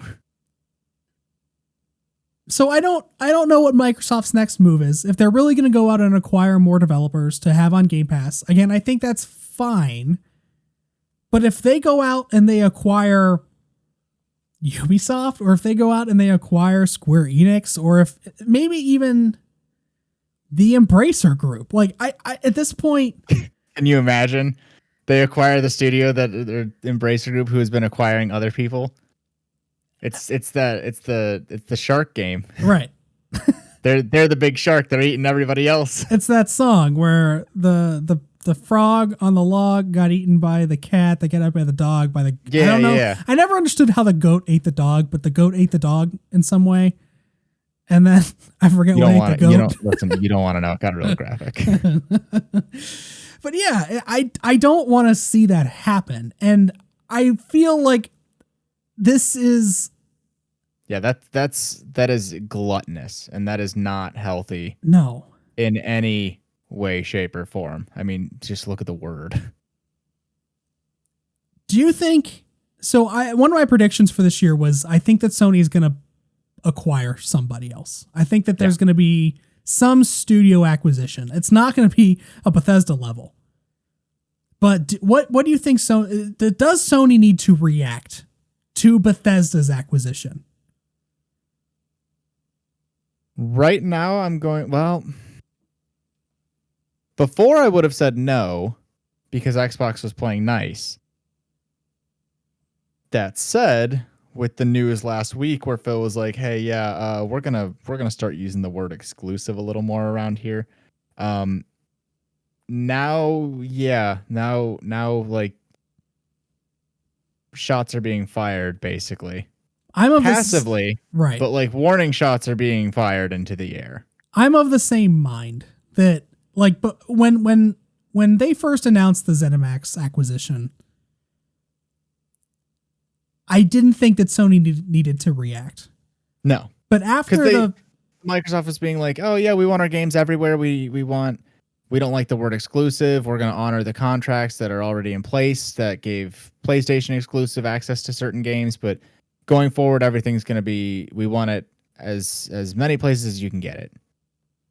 But that mindset changed last week. Or publicly that mindset changed last week. That fireside chat let everyone know, Phil Spencer said, if you're an Xbox gamer, I want you to know this was about getting you exclusives. That's what he said. Yeah. I do feel like Sony needs to respond in some way. At this point, yes. Because if they don't respond and Microsoft goes out and because then you get into like the dance where it's like, okay, if they buy somebody, then Microsoft is going to go out and buy somebody else. And then Sony has to buy someone else. And then Sony goes out of business because they have no more money. Yeah. I don't know what the answer is. I'm not an economist. I don't know what Sony's financial situation is or what they can feasibly do. And I don't think they need to go out. Last year I joked about them acquiring like Sega or Square Enix or something. Like, that would be cool for PlayStation fans. But in the current climate where consolidation is scary, I don't want that. I don't want them to go out and buy that. I want them to strengthen their first party. I would love for them to acquire formerly Kojima's studio. I would love for them to acquire maybe, I don't know, the studio that was founded this week. We'll get to that story next. Oh, did they buy us? JJ Games, yeah. Yeah. But I don't think it needs to be, or even if they buy like 2 or 3 studios like that size, I don't want them to go out and acquire a publisher, because then I think it just stokes the fire and it makes Xbox be reactionary. Like, if everybody starts to be reactionary, then we're in a bad place. Yeah, it's a big old pissing contest at that point. Nobody's doing things for like the right reasons. It is literally just to one up the other guy. And this is going to be maybe the most interesting console generation to watch.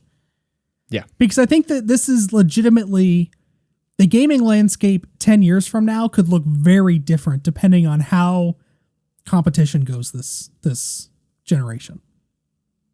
We're living it, folks. You're living history.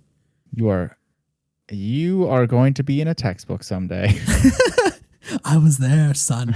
I was there when Microsoft acquired ZeniMax Media and Fallout became an exclusive Xbox property. And now we all live in underground bunkers. For real. And now we live Fallout every day. Oh, no. Yeah, it is a very interesting climate in the business end of the gaming universe, world, whatever you want to call it. Okay, we have one EA story, and then we have 4 PlayStation. Was it EA? Wait. Oh yeah, it was. Yeah. Or no, it's not EA. Activision-Blizzard. Sorry, I don't know why I have EA. Okay. I was like, wait, hold up. So the letters kind of look right. It was just it was a bad thing that happened, and I just instinctually put EA on there. You're like, oh, bad thing happened. I see the letter A. It was EA. It was EA. No, Activision-Blizzard laid off.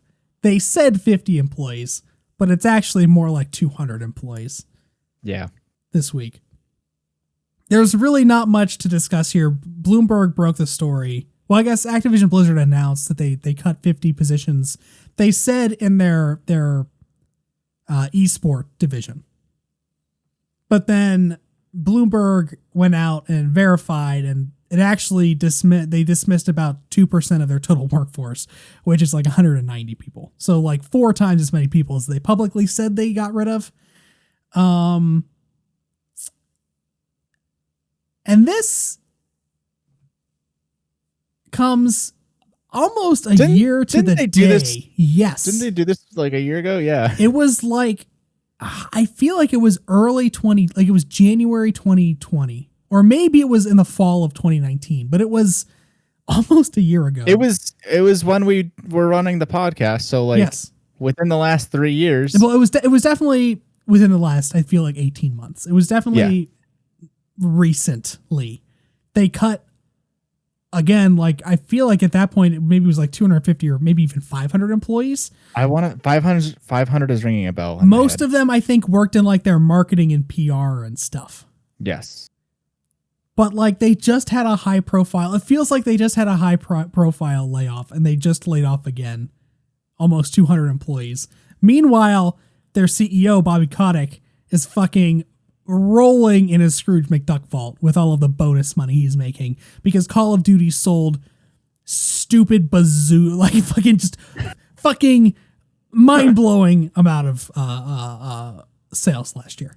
Didn't he get a record profits? Right, I thought it was a $200 million bonus. Yes. Weird. A bonus. $200 million split between 200 people is $1 million. Yeah, that's a little weird, huh? I suspect that those 200 people weren't all making $1 million each. So something, maybe it's not adding up. Maybe if you took like 5% of that bonus, you could pay for most of those people. Like, I don't know. Yeah. I don't know. I don't keep the books over at Activision Blizzard, but it seems like you could have made that work. Yeah, if you're doing work that or if you have too many employees, but also you are making too much money, maybe think about other things you can do and reassign some people. Maybe. Now they did say, at least with the, I feel like they only mentioned the esports one because they had sort of a reason behind it. Sure. With they're cutting down their esports live events. So the Overwatch League and I guess the Call of Duty League or whatever, they're not going to do live events in the same way that they used to. And so I guess that makes sense. Sure. But then all of these other 140 people that you didn't mention, what are they doing? The majority that you forgot to mention, talk about. Yeah. And, layoffs happen. Like, I'm not saying that layoffs can happen, but when it's Activision Blizzard laying people off, again, because they just had a high-profile layoff in the very recent memory, there's something there that isn't right. And then, again, the CEO's rolling in fucking bonus money. That's not even his normal-ass paycheck, $200 million. Nope. This is extra. This is the sprinkles on top. This is good job money. Good job for laying off almost 1,000 people over the last 2 years. Great job. It did feel like a really big kick in the teeth because one of the severance package pieces was that all those employees got a $200 gift card to Blizzard. Yeah, that I can't. Can you imagine who in that board meeting came up with that idea and decided it would be good at all? What would you do with it? What would you do with the 200 Activision Blizzard dollars that you got? I mean, if I'm being realistic, I would sell it for hopefully 200 real dollars. Yeah. That's because I'd be pissed, but also I am now out of a job. So yeah, that's I could fair. use 200 real dollars, please. I wish this wasn't Monopoly money. I wish this wasn't Overwatch loot box money, and I could exchange this for something of real value. Yeah, it's scummy all around. And again, I get layoffs need to happen sometimes to keep companies viable, but Activision Blizzard had a record year. Almost every video game entity, every video game company had a record fucking banger year last year, thanks to the pandemic. Yeah. So I don't know that layoffs are this is a good time for that, Mr. CEO. No. So that happened. No, it is not.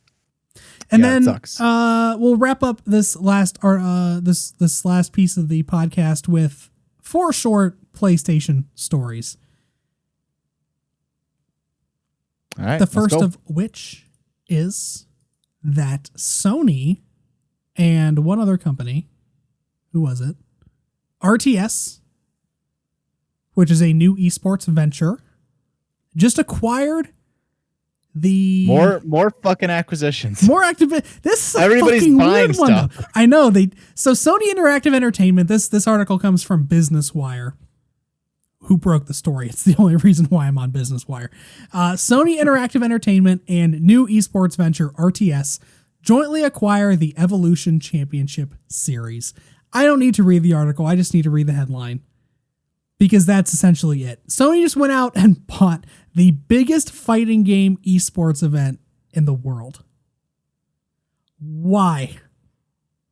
Why did they do that? I wish I had an answer. I do not know the logic. I don't understand the point. Evo is a big deal. I am not at all in the fighting game community. I don't like fighting games. The only fighting game I play is Smash. I know Smash is at Evo, but I play Smash maybe once or twice a year, and I'm terrible at it. I run around the map, I charge up Samus's special attack, and I shoot it. That's all I do. That's all I do in Smash Brothers.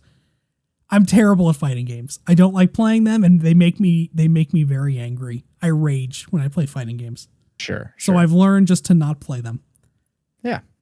I understand Evo is a huge deal. Even I know that Evo is a huge deal. It's probably, honestly, after maybe like League of Legends Worlds or whatever it's called, like the biggest esports event in the world. This is like the Super Bowl of esports events. This is high profile shit. This isn't just, oh, we bought this little rinky dink thing. Sure. And Sony, there was a quote in this article somewhere about like Sony has always been at the forefront of the fighting game community. We had Tekken and Mortal Kombat. Those were PlayStation games. Like, that makes sense. But for Sony Interactive Entertainment to buy an event, that is so weird. Yeah. It would be like if who's buying events in a pandemic? I don't know. I don't. It would be like if Disney. This is actually what it would be like. It would be like if Disney went out and bought New York Comic Con. Yeah. It's like, what? Why? What? I mean, I guess you can make money. I mean, Evo probably makes a lot of money from spectators and sponsors and all kinds of stuff. They must see value in it. It's just the weirdest, like, chocolate and peanut butter mixed together concoction that I've seen in a long time. A little bit, yeah. So, yeah, Sony owns Evo now. Good job. I'm sure there's going to be a lot of marketing on your PlayStation when Evo comes around. There will probably be an Evo, like, app you can log into directly on your PlayStation. Can't wait. Evo. Then today on the PlayStation blog, we also got a look at the next gen VR controller for PSVR 2. They look pretty cool. They look like almost like gloves. Yeah, little ball glove things. Much better than the stupid, little hand globes. Yeah, much better than the stupid Move controllers. I guess I'll read this blog post. Go look at them. Go look at them if you're listening to the audio podcast. Yeah, they're rings. But following the recent reveal of our next generation virtual reality system for PS5, I'm excited to unveil more details about the new controller that will play a critical role in providing gamers with the VR experience we're working to deliver. Our new VR controller speaks to our mission of achieving a much deeper sense of presence and stronger feeling of immersion in VR experiences. It will build upon the innovation we introduced with the DualSense wireless controller, which changed how games feel on PS5 by unlocking a new way to tap into the sense of touch. Now we're bringing that innovation to VR gaming. The features include adaptive triggers. Each VR controller includes an adaptive trigger button that adds palpable tension when pressed, similar to what's found in the DualSense controller. If you've played a PS5 game, you'll be familiar with the tension and the L2 or R2 buttons when you press them, such as when you're drawing a bow to fire an arrow. When you take that kind of mechanic and apply it to VR, the experience is amplified to the next level. You'll get haptic feedback, which is optimizing its form factor, making every sensation in the game more impactful, textured, and nuanced. When you're traversing through rocky desert or trading blows in melee combat, you'll feel the difference, magnifying the extraordinary visual and audio experience that's so central to VR. I really can't fucking stress how amazing haptic feedback is. When you're walking through mud, it feels like you're walking through mud. It's the weirdest, Gross. in your hands, you feel the mud on the controller somehow. It's so weird. I love that and hate it all at the same time. It's really fucking cool. There's also finger touch detection. The controller can detect your fingers without any pressing in the areas where you place your thumb, index, or middle fingers. This enables you to make more natural gestures with your hands during gameplay. So you can, there's a little flick everybody off. The VR controller is tracked by the new VR headset through a tracking ring across the bottom of the controller. And then the action buttons and analog stick, that's just, there's buttons on the grip. There's buttons on a controller. Who would have thought? Surprise. They look really cool. I'm definitely, like I said, when they announced the PSVR 2 a couple weeks ago, I'm definitely jumping into PSVR this generation. It's time. I'll get the new headset, go back and play all the great games from last generation. So excited for They this. do look, when I saw them for the first time, I was like, okay, this looks like the future. Yeah. Like this is what I had pictured in my mind of what we would have in 30 years when I was a wee lad. Right. And when PlayStation launched the PSVR back in 2015 or 2016, whatever year it was. Shuhei Yoshida at the time said, we are treating PSVR as the PS1. Like this is not something that we're releasing and expecting to be as polished as the PlayStation 4. It took us 4 generations to get to the PS4, and to have the level of polish that you expect from PlayStation to be present. Like, we're not expecting that polish to be here with PSVR. Yeah. But we're treating it as a first gen, and we're invested in this idea, in this technology. And they're putting their money where their mouth is. This looks great. I might once I eventually get a PS5, I might actually jump on that bandwagon too, because I would like to get. There are some VR games that look really fun that I'd like to get into. A lot of them, you get a bunch of them for free. Make sure you log into the Play at Home, because we'll get to. Let's go there next. All right. Play at Home. We talked about Ratchet and Clank being free a few weeks ago on the Play at Home initiative, and we are getting 10 free games to download next month. So download free indie games and PSVR games starting March 25th. And get ready, PS4 blockbuster Horizon Zero Dawn will be free for a limited time starting April 19th. So starting March 25th, you're going to get Abzu, which is a game that I missed. I want to go back to it. Abzu looks fantastic. That's an indie game about exploring the ocean. You get Enter the Gungeon, which I never played. Bullet hell game that a lot of people love. Res Infinite. Subnautica. The Witness. The Witness is one I think maybe you should play. Maybe put that one on your list. All right. It's a puzzle game. Go watch like a No, puzzle game means I play it. Well, go watch a trailer. It's like a language puzzle game. It's except it's not a language. Basically, the way the puzzles work is there's like different sections of this island, and each island has a different puzzle type. Mm-hmm. But as you learn how to do those puzzle types, you start to you can feel your mind melding, like you're learning a language, and you start to recognize patterns in other places. It's okay. One of the most bizarre things I've ever experienced in a game. But The Witness is really good. Then you also get Astrobot Rescue Mission, which is a PSVR game, Moss, which is a PSVR game, Thumper, and Paper Beast, which are all PSVR games. I love it when Wario64 tweets about Thumper. Have you seen his Thumper tweets? Yeah.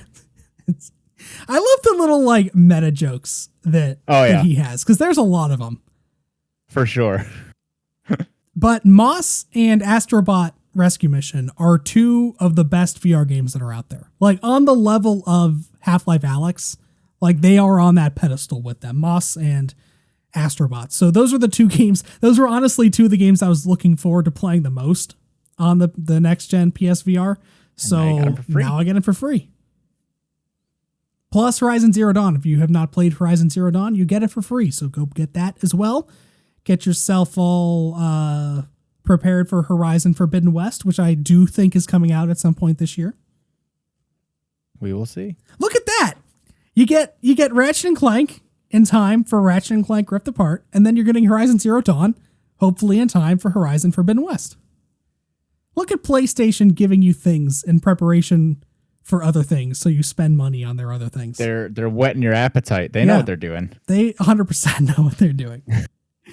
So Play at Home, still going strong. I do think we're going to get one other, because I think Horizon comes out on the 19th of April. I think they said that this runs through the end of May. So there may be a few more surprises in May. We might not be done with Play at Home. We'll see. Yeah. Even if we're done now, this is still way more. There's a lot. This is way more than last year. That's for sure.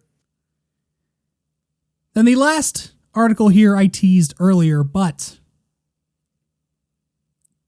there is another article on the PlayStation blog that introduces Haven, a new Montreal-based independent studio. Surprise, Montreal. Yeah, another game developer going to Montreal to start a developer. However, this is especially interesting because it's being headed by Jade Raymond, who, if you remember from a few weeks ago when we talked about Google Stadia, was in charge of Google Stadia's game development arm until Google said bye-bye. See ya, nerd. And then Jade Raymond just ups and goes and creates a new studio. What did she name the studio, John? I actually didn't. Oh, I just said it. It's Haven. Why do you think she named it Haven? Who do you think she's hiring for this studio? I wonder. It's 100% the people that are being fucking forced out of Google. Yeah, this is their like haven. This job is a haven for them. Crazy. So essentially, I won't go into. Do you think Google saw this and they're like, fuck. Probably. Because she never shipped a game. At least to my knowledge, they never shipped a game. They were only around for a year. They never shipped a game. How could they have shipped a game in a year? But I'm sure they started a bunch of games that they were probably really excited about. And Google was just like, no. What? Do you think fuck off. No. Do you think they like retain the rights to those ideas? Probably, but they could always, a spiritual successor to a game that never came out is probably really easy to do. It was probably a lot of concept work. It's just altering their concept work. Yeah. But I won't read this article, but it is up on the PlayStation blog, and it's actually written by Jade Raymond. So you get like the firsthand account of the studio. It's not a Sony studio. However, Sony is funding their first game basically the exact same way they funded Hideo Kojima's Death Stranding. So yeah. It's essentially the same thing where they aren't funding the start of the studio, but they're funding their project. It's kind of a blurry line there, but it's not a first party studio. However, you can tell that they're going to be PlayStation aligned, at least for their first game or so, at least. Yeah. So yeah, good things to come there. I'm happy that hopefully some of those people impacted by Google's ineptitude will be able to find work. And I'm happy that PlayStation is the one that's letting it happen or helping it to happen. I do think it's really funny that we were like, oh, how hard could it be to make a studio? And then we're like, actually, it's really hard. But look, she did it. She did it. She did it really easily. I mean, she's been in the industry for forever, but like, yeah, 2 weeks. That's all it takes. Jade Raymond, if you don't know who Jade Raymond is, she's like one of the most integral pieces of Assassin's Creed. She created that series. She created Watch Dogs. Like she's a prolific developer. She knows what she's doing. Google just didn't let her do her job. Yep. But you can be damn sure that PlayStation will. So. Good shit. Good shit indeed. I'm surprised we got through all that. That was a lot of news that we got through. Big old list in 2 hours. Did we miss anything? You want to shit on Balan Wonderworld a little bit more? Man, I just can't get over how there's a lot of things I can't get over about that game. How it is so bad when we have the technology for it to not be. But also how somebody signed off on this. Like, is their QA department, does it exist?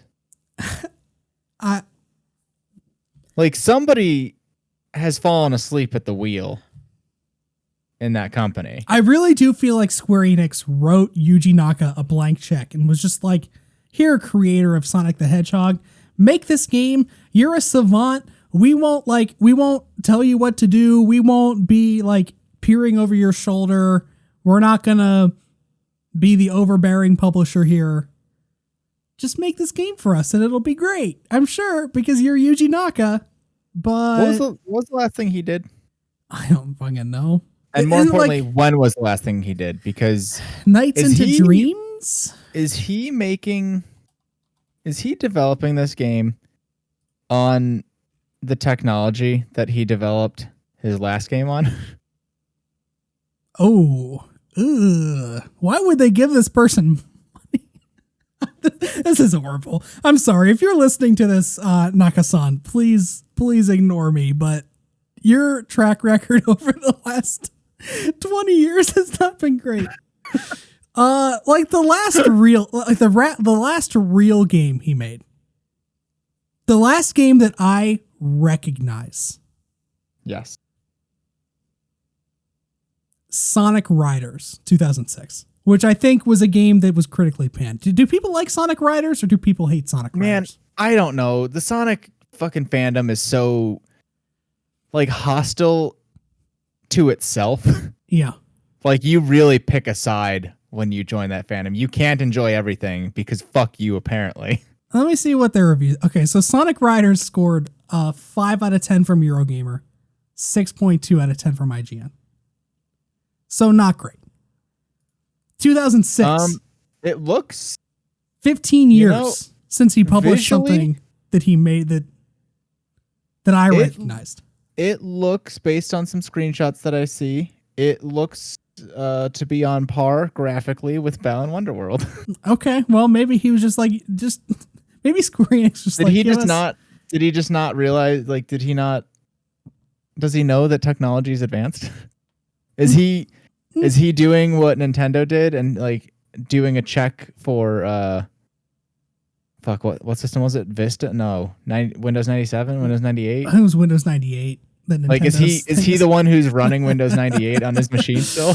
Listen, they still use fax over there, like a lot. They fax a lot of documents in Japan. What is the point of fax? I don't know. There is a very good chance that he is still using outdated software to develop games. I don't know what the reason is. He's got a laptop. I mean, from even if he was, he has a team, right? He didn't develop this by himself. There's a lot of people to blame here for this. he was like, "Hey guys, I bought us all new equipment from the used equipment store." It's a bunch of those Mac, like, remember those Macs from the mid 2000s? Clamshell ones? No, not the laptops. Like the Mac, the iMacs that were colors. Like there was a green one and a blue one. Yeah. You just bought a bunch of those. Yep. That tracks. That would fit. If I saw their office and where they were developing that game and it was filled with that era of technology, that explains basically everything to me about why Balan Wonderworld is the way it is. He made a bunch of Street Pass games. Remember Street Pass? Why did they get rid of Street Pass? I feel like Street Pass on Switch would have been really cool. It would have, yeah. Because I mean, you obviously take your 3DS places, but yeah, not as much as you would take your Switch. I want something like that on Switch now. Give us Street Pass on Switch, Nintendo. You cowards. And on that note, thank you for tuning in to the QuickTime Event Podcast. If you liked what you heard here, you can find this podcast live on twitch.tv/QTEplays every Thursday at 8:30 p.m. Eastern Time. You can also find the video on demand on YouTube Friday afternoons and the podcast on all of your favorite podcast services. We will be back next week with the next episode of QuickTime Event Plays Persona 4 Golden on Tuesday at 8 p.m. Eastern Time. I can be found on Twitter at Josh Clasen. John is on Twitter at John Kaminko. Go join our Discord server. You can find the link in the Twitch panels below and in the YouTube video description. If you're watching this video on YouTube, please give us a little like and subscribe. Do all the YouTube things. Follow me on Twitch. Do all of that stuff. Is there anything else that you want to talk about, John, or anything else that I forgot for the good of the order? I don't think so. I think we're all wrapped up. Well, have yourselves a nice weekend. Go and enjoy Falcon and the Winter Soldier tomorrow, unless you're John, who still needs to catch up on the MCU. And I know them now. On your left, we'll see you next week. You can say bye? No. I thought that was it. All right. You said on your left, so I was like, all right, he's passing me. Bye.